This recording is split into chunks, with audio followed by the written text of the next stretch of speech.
Hello friends, welcome to Automation Community. Today in this video we are going to discuss about one-line XOR gate. So let's look at this first. One-line XOR gate. So firstly we will discuss about what is XOR gate. So in an XOR gate, the output of a two-input XOR gate will be on when one input is on and other input is off. Otherwise, when both inputs are at same status, then output will be off. So as you can see here, when both the inputs are 0, then output will be 0, and when both the inputs are true, that is, when both the inputs are 1, then the output will be 0. So in these cases, both the inputs are same and the output is false. But in these cases, when the inputs are different, one is false and another is true, or one is true and another is false. So in these cases, the output is true. So for output y to be true, only one input should be true and another input should be false, and then only output y will be true. So XOR gate can be implemented in only one line in Schneider EcoStructure Machine Expert Basic. So we will move to EcoStructure Machine Expert, where we will draw a ladder diagram and implement XOR gate in only one line.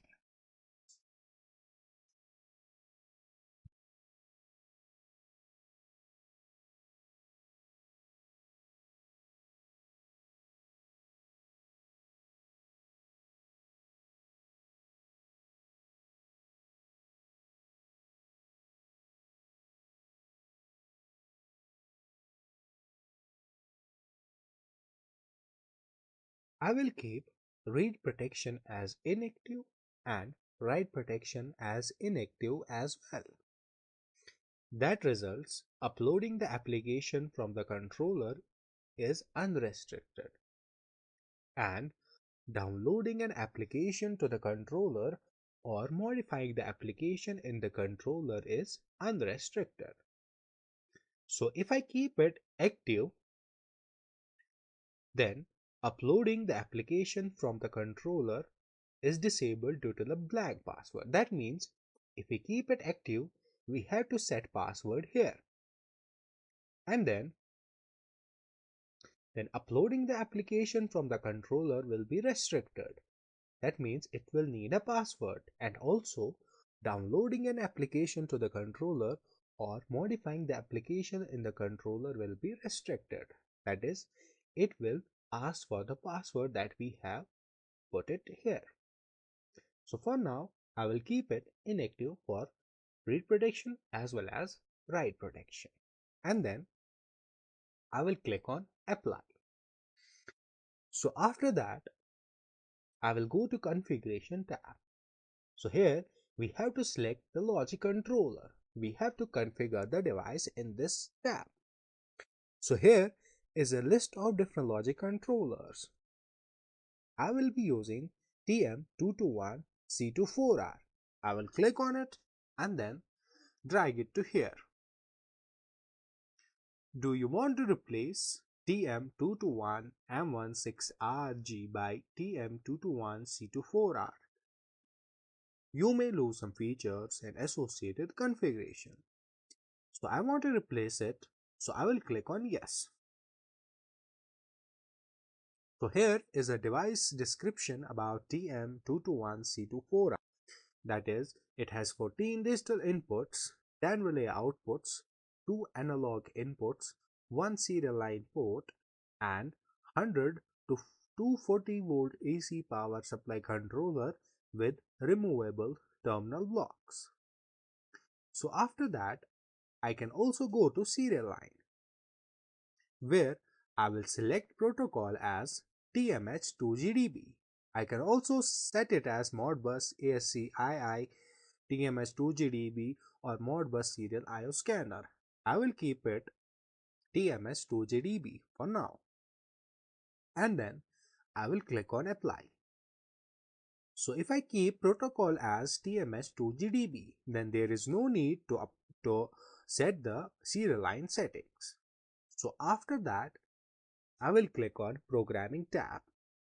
So here I will be drawing ladder diagram. So firstly, I will click on this option to set a full screen mode and then zoom into it like this. So firstly, we will draw a ladder diagram and implement XOR gate the typical way. So we'll insert one normally open contact, one normally closed contact, and then one normally open contact and another normally closed contact. And then I will insert a coil. And then I will connect it like this. So I will assign address to it as I 0.0. I will also add symbol to it as A. Yes. And then I will assign address to this normally closed contact as I 0.0, and I will also add symbol to it as B. Yes. And then I will add symbol to this as B and then A. And I will assign address to the coil as Q 0.0. I will also add symbol to it as Y. Yes. So for output Y to be on, either A should be on and B should be off, or B should be on and A should be off. So I will exit full screen mode and I will compile the program and I will go to commissioning a launch simulator.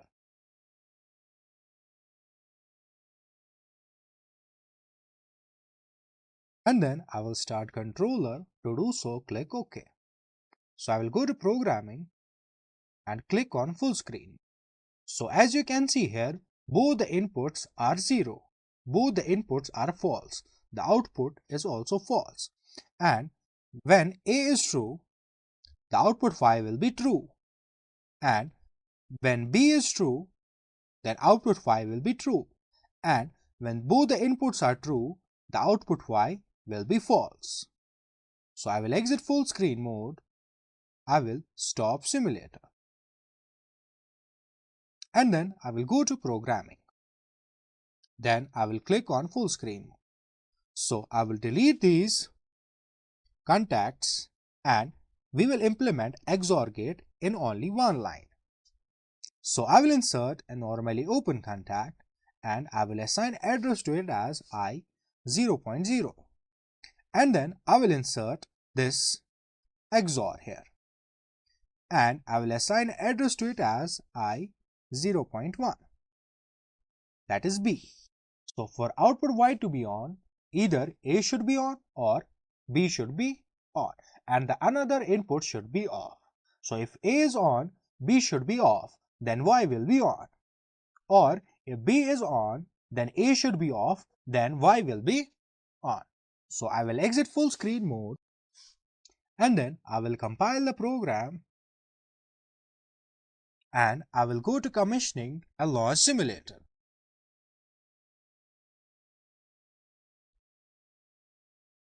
After that, I will start controller. To do so, click OK. Then I will go to programming and click on full screen mode. So as you can see here, both the inputs are false and the output Y is also false. And when I turn on A, the output Y will be on. And if the input B is true only, then output Y will be on. And when both the inputs are on, then output Y will be off. So in this way, we can implement XOR gate in only one line. It was all about this video. Thank you for watching.